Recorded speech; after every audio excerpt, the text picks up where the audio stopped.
बहुत धन्यवाद। आप सभी पत्रकार बंधुओं का बहुत धन्यवाद। आज आप यहाँ उपस्थित हुए हैं इस महत्वपूर्ण प्रेस वार्ता के लिए।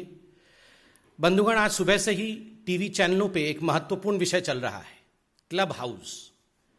जिस क्लब हाउस में दिग्विजय सिंह, जो कांग्रेस पार्टी के दिग्गज नेता हैं, वो किस प्रकार से बाहर भारत के खिलाफ जहर उगल रहे हैं और किस प्रकार पाकिस्तान के साथ हाँ में हाँ मिला रहे हैं, वो हम सब ने आज टीवी चैनलों के माध्यम से सुबह से देखा हुआ है। कोई नई बात नहीं है। ये वही दिग्विजय सिंह हैं जिन्होंने पुलवामा हमले को एक दुर्घटना मात्र बता दिया था। आतंकवादी घटना बताने से भी वो कतरा रहे थे। ये वही दिग्विजय सिंह हैं जिन्होंने कहा था 26/11 तो आरएसएस की साजिश है, और किस प्रकार से उस समय पाकिस्तान को क्लीन चिट देने का प्रयास किया था। तो दिग्विजय सिंह जी का ये कहना कोई नई बात नहीं है कि बंधुगण, मगर एक सीरियसनेस के साथ हम ये कहना चाहते हैं कि ये कोई वन रैंडम स्टेटमेंट, ये किसी एक कांग्रेस के व्यक्ति का पर्सनल विचार हो, निजी विचार हो या व्यक्तिगत विचार हो, ऐसा नहीं है। कुछ दिनों पहले हमने एक टूल किट के विषय में भी जिक्र किया था। ये सारा जो आप देख रहे हैं, ये सारा उस टूल किट का हिस्सा है। All this is part of the tool kit of Congress party. Bharat को किस प्रकार से अपदस्थ करना है, हिंदुस्तान के खिलाफ किस प्रकार से बोलना है, मोदी जी के खिलाफ किस प्रकार जहर उगलना है, भले उसके लिए पाकिस्तान, चीन इत्यादि से समर्थन क्यों ना लेना पड़े, यह सारा कुछ कांग्रेस के उस टूल किट का हिस्सा है, जिस टूल किट के विषय में भारतीय जनता पार्टी ने खुलासा भी किया था और हमारे तमाम बड़े नेताओं ने कांग्रेस का पर्दाफाश किया था।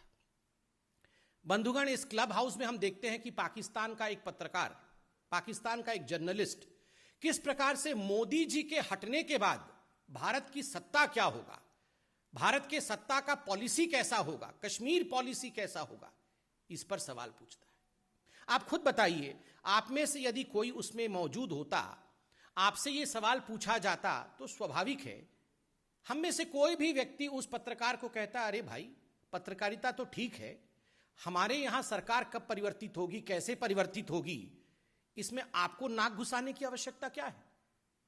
इस विषय में आपको व्यक्तिगत रूप से इंटरफियर करने की आवश्यकता क्या है? आप तो पाकिस्तानी हैं।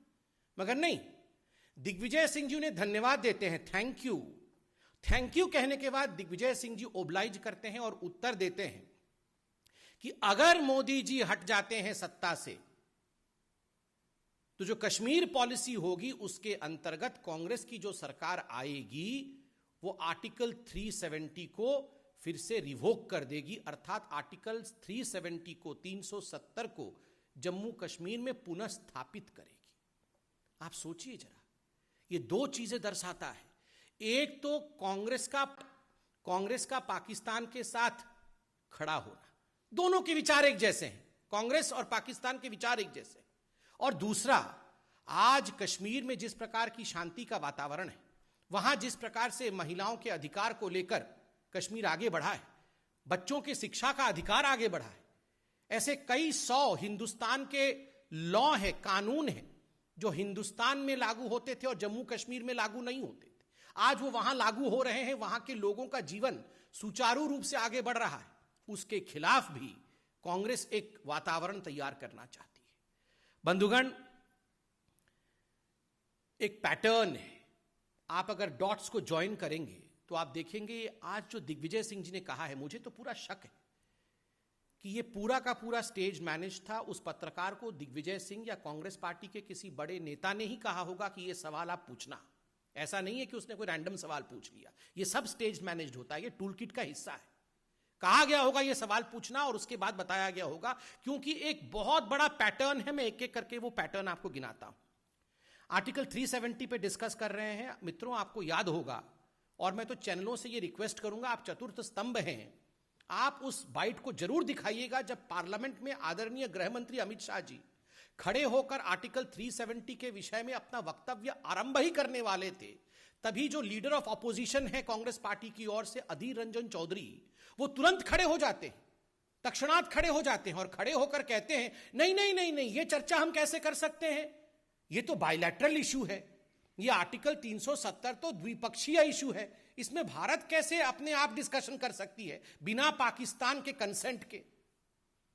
तो ये तो हिंदुस्तान के पार्लियामेंट के पटल पे किस प्रकार से कांग्रेस पार्टी का पर्दाफाश हुआ था, ये पूरे हिंदुस्तान ने देखा था। और तो और अधीर रंजन चौधरी जी के पीछे स्वयं श्रीमती सोनिया गांधी जी मौजूद थी, और ये सब कुछ सोनिया गांधी जी के उकसाने पर अधीर रंजन चौधरी ने कहा था कि how can article 370 be discussed unilaterally by the Indian parliament, it is a bilateral issue. ये पैटर्न उससे पहले से शुरू हुआ। जब आप याद करिए, मणिशंकर अय्यर जाते हैं पाकिस्तान और वहां एक साक्षात्कार में, एक टीवी इंटरव्यू में कहते हैं मोदी को हटाना होगा, मोदी को हटाना होगा और हमें लाना होगा। ये मोदी को हटाना होगा और कांग्रेस को लाना होगा, ये गुहार कोई आज से नहीं, जब से मोदी जी हिंदुस्तान के प्रधानमंत्री बने हैं तब से ये गुहार कांग्रेसी नेता, कांग्रेस के दिग्गज नेता पाकिस्तान से लगा रहे हैं। और आप सिमिलैरिटी देखिए, 2014 के आसपास जब मणिशंकर अय्यर कह रहे थे मोदी को हटाना होगा, पाकिस्तान का वो एंकर था, वो डर गया, वो बोलता हम कैसे हटाएंगे जी। मतलब वो सोचा कि ये किस प्रकार का डिस्कशन हो रहा है, मगर मणिशंकर अय्यर अड़े रहे मोदी को हटाना होगा, आपकी मदद से हटाना होगा। और कल जो क्लब हाउस में हुआ है उसमें भी मोदी को हटाना होगा, मोदी के हटने के बाद का भारत कैसे होगा, ये चिंता पाकिस्तानियों और कांग्रेसियों के बीच में चल रही है। बंधुगण, ये वही मणिशंकर अय्यर भी हैं। आप याद करिए, हम जम्मू कश्मीर के विषय में बात कर रहे हैं, विगत अगस्त के महीने में ये वही मणिशंकर अय्यर है जिसने कश्मीर और जम्मू को कंपेयर किया था फिलिस्तीन के साथ, कि हिंदुस्तान ने जम्मू कश्मीर को फिलिस्तीन बना दिया है। ये किस प्रकार का संदेश पूरे विश्व में भेजते हैं। और इन सबके सरगना, चाहे वो दिग्विजय सिंह हो, चाहे वो मणिशंकर अय्यर हो, ये सबके सरगना है आदरणीय राहुल गांधी जी। राहुल गांधी जी, आपको याद होगा, आर्टिकल 370 जब एब्रोगेट हुआ था, उसके बाद उन्होंने 25 अगस्त 2019 को एक ट्वीट किया था और उन्होंने कहा था आर्टिकल 370 हटा करके हिंदुस्तान की सरकार ने एक भारी गलती कर दी है और बहुत बड़े रूप में जम्मू कश्मीर में लोगों के ऊपर आक्रमण हो रहा है। हजारों लोगों के, एक बाइट में उन्होंने कहा था पार्लियामेंट के बाहर, हजारों लोग हताहत हो गए हैं, मारे गए हैं, और इंडिया में जम्मू कश्मीर में कोई डेमोक्रेसी और लोकतंत्र नहीं है। नतीजा, 25 तारीख को राहुल गांधी ये ट्वीट करते हैं और 27 तारीख को, 2 दिन बाद, एक डोसियर बना करके, एक चिट्ठी लिख करके इमरान खान, पाकिस्तान के राष्ट्राध्यक्ष इमरान खान, इसे यूनाइटेड नेशन, संयुक्त राष्ट्र में डिपॉजिट करते हैं और कहते हैं देखिए ये इंडिया का वक्तव्य है, ये इंडिया के ऑपोजिशन लीडर का वक्तव्य है। आप सोचिए जरा, मुझे तो शक है कि ये किस प्रकार से टाइमिंग थी कि 25 तारीख को राहुल गांधी का ट्वीट और 27 तारीख को यूनाइटेड नेशन में प्रस्तुत हो जाना। कहीं ये सांठगांठ तो नहीं? ये कितना बड़ा टूल किट है। कहीं ये सांठगांठ तो नहीं कि हां मैं ट्वीट करूंगा तुम उसे प्रस्तुत कर देना, और हजारों लोग मारे गए। किस प्रकार से झूठ फैलाया गया, एक पैटर्न है। और तो और ये वही राहुल गांधी है जिन्होंने, जब हिंदुस्तान की जाबाज आर्मी ने जज्बा दिखाया था और एयर स्ट्राइक और सर्जिकल स्ट्राइक किया था, उस समय सर्जिकल स्ट्राइक को फर्जिकल बताने का काम और उसे खून की दलाली बताने का काम किया था। ये वही राहुल गांधी है। और राहुल जी, मैं तो सवाल आप ही से पूछूंगा, आपके पुराने ट्वीट्स निकाल के लाया हूं। ये एक ट्वीट है 13 तारीख का, 13 फरवरी 2020 का। उसमें उन्होंने कोरोना को लेकर, राहुल गांधी जी ने एक ट्वीट किया था, आप देख सकते हैं, जिसमें जम्मू कश्मीर को पाकिस्तान का हिस्सा दिखाया था। राहुल गांधी जी, ये क्या हो रहा है? दिग्विजय सिंह जी आज पाकिस्तान के साथ खड़े हैं, मणिशंकर अय्यर खड़े हैं, आप ऐसा एक नक्शा भारत का ट्वीट करते हैं जिसमें जम्मू कश्मीर जो है वो पाकिस्तान का हिस्सा है। ये क्या हो क्या रहा है? देखिए, उसी पैटर्न के अंतर्गत शशि थरूर, आपको याद होगा, हिंदू पाकिस्तान, पाकिस्तान में कोरोना का मैनेजमेंट इतना बढ़िया हो गया कि शशि थरूर जी को जलन हो रही थी, वो भी फर्स्ट वेव में। उन्होंने 18 अक्टूबर 2020 को पाकिस्तान को संबोधित करते हुए, ऐसे ही एक क्लब हाउस, उस समय क्लब हाउस नहीं खुला था, उस समय कुछ वेबसाइट, वेब चैट वगैरह था, उस वेब चैट में कह रहे थे कि मुझे तो जलन हो रही है, पाकिस्तान कितनी खूबसूरती के साथ कोरोना का मैनेजमेंट कर रहा है। ये सारे नेता और आप इनसे पूछेगा तो बताएंगे ये तो व्यक्तिगत विचार है। ये व्यक्तिगत विचार नहीं है जी, ये सब टूल किट का हिस्सा है। बी हरिप्रसाद, इनके इतने बड़े नेता कर्नाटक से, और उन्होंने कहा पुलवामा का जो हमला हुआ वो मोदी जी और इमरान खान इन दोनों ने मिलकर साठगांठ के साथ कराया है। और तो और ये जो कांग्रेसी है, इन्होंने जाके टर्की में किस प्रकार से एक ऑफिस खोला ये आपने देखा था, और वहां जाके यूसुफ खान को अपना अध्यक्ष बनाया था। टर्की में ऑफिस, यहां का तो ऑफिस का कोई अध्यक्ष है नहीं, वहां पर अध्यक्ष लगा के बैठाया हुआ था। ओसामा जी, हाफिज सईद जी, ये सब तो आप जानते ही हैं। मगर बंधुगण, ये सब सुनने के बाद, ये सब जानने के बाद एक बात तो स्पष्ट हो जाता है, ये हाफिज सईद जो कुख्यात आतंकवादी है, उसने ऐसे ही नहीं कहा था कि भारतवर्ष में एक अच्छी पार्टी है Congress party, I love Congress party. ये हाफिज सईद ने कहा था, आप सबने दिखाया था, वो वीडियो मौजूद है। ये ऐसे ही हाफिज सईद कांग्रेस पार्टी से प्यार नहीं करता है। और आज मैं एक निवेदन करता हूं, ये कांग्रेस पार्टी अपने नाम को बदले, INC को बदल करके ANC कर दे।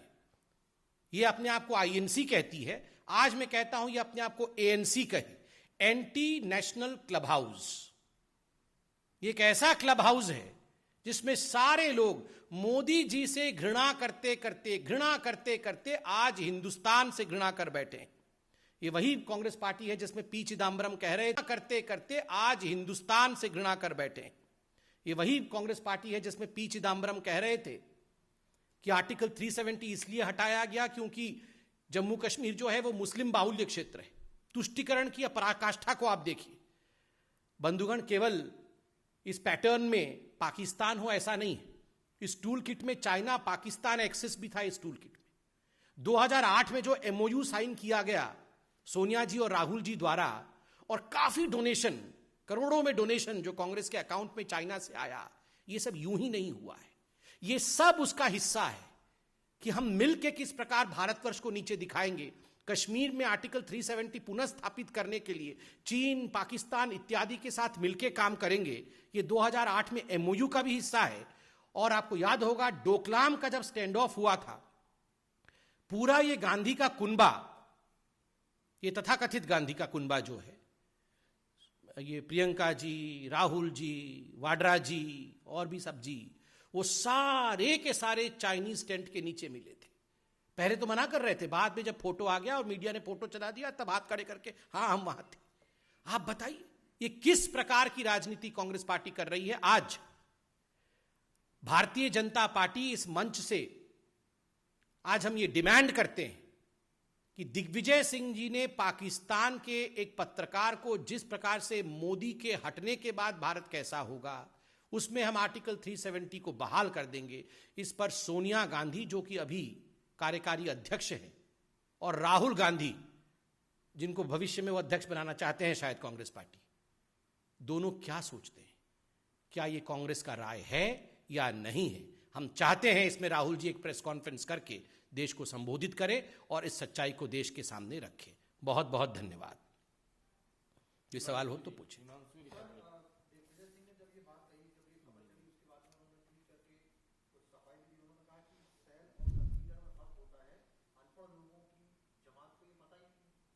ये क्या शैल कंसिडर, क्या अंग्रेजी, वो अंग्रेजी के मास्टर बने हुए हैं। देखिए शैल कंसिडर कुछ नहीं होता है। We all know that he is anti Indian. ये शैल कंसिडर, ये अंग्रेजी का क्लास ना खोलें, बिल्कुल स्पष्टता के साथ बताए उन्होंने ये क्यों कहा कि आर्टिकल 370 को वो बहाल करेंगे। उन्होंने एक पाकिस्तानी जर्नलिस्ट को, जब उस जर्नलिस्ट ने कहा कि मोदी के हटने के बाद, उनको वहीं रोकना चाहिए था कि आप कौन है, मोदी के हटने के बाद हम क्या करेंगे, ये तो डेमोक्रेटिक कंट्री है, हम डेमोक्रेटिक तरीके से काम करते हैं। तो ये शाल और कंसिडर इस प्रकार की अगर अंग्रेजी का विषय है तो वो शशि थरूर जी को बताएं, हमें ना बताएं। और कोई क्वेश्चन?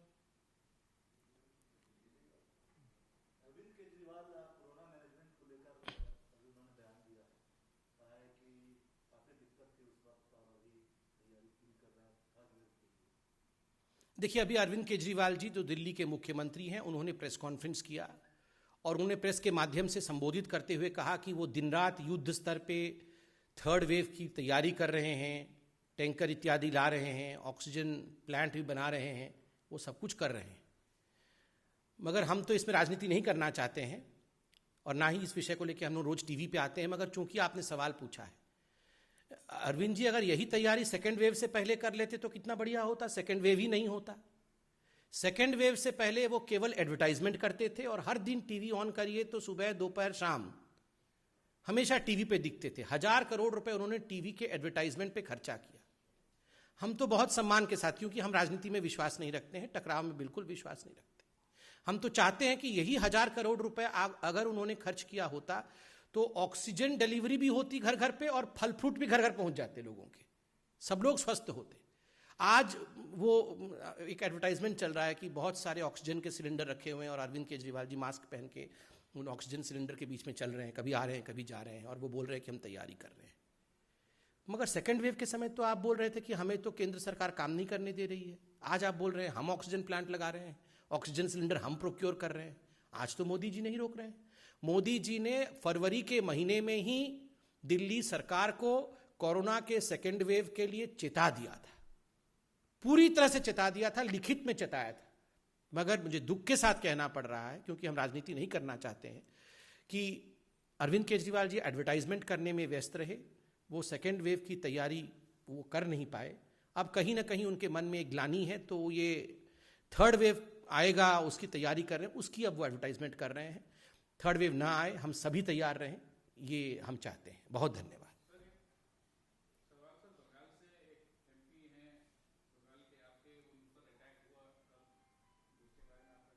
देखिए, जलपाईगुड़ी के हमारे सम्मानित एमपी राय साहब के ऊपर जिस प्रकार का हमला हुआ है और जिस प्रकार के विभत्स दृश्य हम टेलीविजन और सोशल मीडिया के माध्यम से उनके देख पा रहे हैं, हमारे नेता उनके संपर्क में हैं, वो और उनके परिवार सुरक्षित रहें, उसके कारण से पार्टी चिंतित भी है और पार्टी उसमें लगी हुई है। मगर दुख का विषय है, जो ममता बनर्जी ममत्व के विषय में कहती है, माँ माटी मानुष के विषय में बात करती है, आज जो अमानवीय चरित्र टीएमसी का हम ग्राउंड में देख पा रहे हैं, जमीन पर देख पा रहे हैं, कार्यकर्ताओं की हत्या हो रही है, राजनीतिक वायलेंस हो रहा है, वो आज संपूर्ण हिंदुस्तान देख रहा है। बंगाल की जनता और हिंदुस्तान की जनता इसे क्षमा नहीं करेगी। हिंदुस्तान में किसी प्रकार के राजनीतिक हिंसा के लिए कोई स्थान नहीं है। धन्यवाद। उनके मन से कल कहा गया कोई भाजपा नहीं रहेगा। हाँ, उनके मन से भी बिल्कुल सही कह रहे हैं संजय जी। कल जब हम सब ने ममता बनर्जी जी को टीवी पे देखा, उन्होंने खुद ही कहा था कि आगे ऐसा समय आएगा कि कोई भाजपा रहेगा नहीं बंगाल में। तो वो तो चुनाव से पहले भी धमकी दे रही थी कि जिस दिन मेरा समय आएगा मैं तो छोड़ने वाली हूं नहीं, और आज फिर से कह रही हैं कि भाजपा रहेगा नहीं, मैं रहने दूंगी नहीं। बस हाथ जोड़ के इतना निवेदन है कि यह देश शांतिप्रिय देश है, इसमें लोगों की हत्या करना, आप सोचिए अगर सांसद के ऊपर इस प्रकार का हमला हो रहा है तो आम कार्यकर्ताओं के ऊपर जिस प्रकार की हमलाएं हो रही होंगी वो आप सोच सकते हैं। एक गवर्नर तक को छोड़ा नहीं जा रहा है, सांसद को छोड़ा नहीं जा रहा है, तो लोगों के ऊपर क्या हो रहा होगा। बहुत बहुत धन्यवाद। जी हिमांशु जी।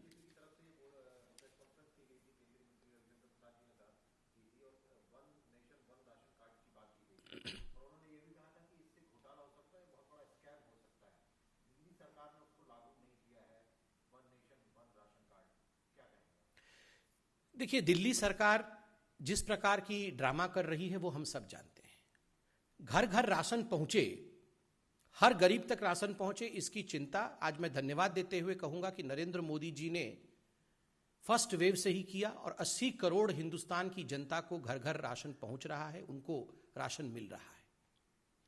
अनाज के संबंध में लगभग 72 लाख ऐसे लोग हैं जिनको कि केंद्र की सरकार अपने राशन योजना के माध्यम से, पीडीएस के माध्यम से, फूड सिक्योरिटी के माध्यम से और गरीब कल्याण योजना के माध्यम से आज राशन दे रही है।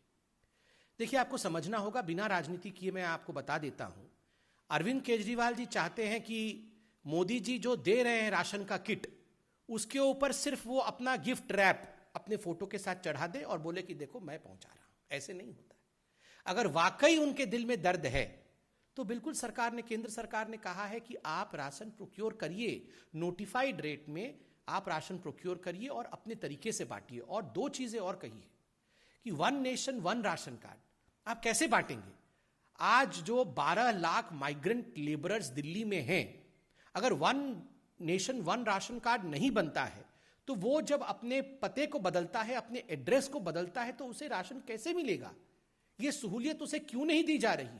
आज भारतवर्ष में केवल 4 राज्य ऐसे हैं जो इसको फॉलो नहीं कर रहे हैं। और कल आपने देखा होगा one nation one ration card को लेकर ममता बनर्जी की टीएमसी की सरकार को सुप्रीम कोर्ट ने किस प्रकार से फटकार लगाया है और कहा है तुरंत आप one nation one ration card को लागू करिए। तो आप one nation one ration card लागू नहीं करते हैं, आप electronic point on sale machine PEPOS machine आपने चालू नहीं किया हुआ है। आप किसको डिलीवर करना चाहते हैं? किसको जाके राशन देना चाहते हैं? आप कहीं ना कहीं अपने लोगों को, जो आम आदमी पार्टी के कार्यकर्ता हैं, उनको डिस्ट्रीब्यूटर के रूप में आप सिस्टम में डालना चाहते हैं। आप चाहते हैं कि ये जो आपके कार्यकर्ता हैं वो बेनिफिटेड हो जाएं, उनको फायदा हो और उनको कुछ पैसा कमाने का मौका मिले। आप कहीं ना कहीं एक बिचौलिया पैदा कर रहे हैं और ये बिचौलिया सिस्टम कभी भी ठीक नहीं होता है। बहुत बहुत धन्यवाद।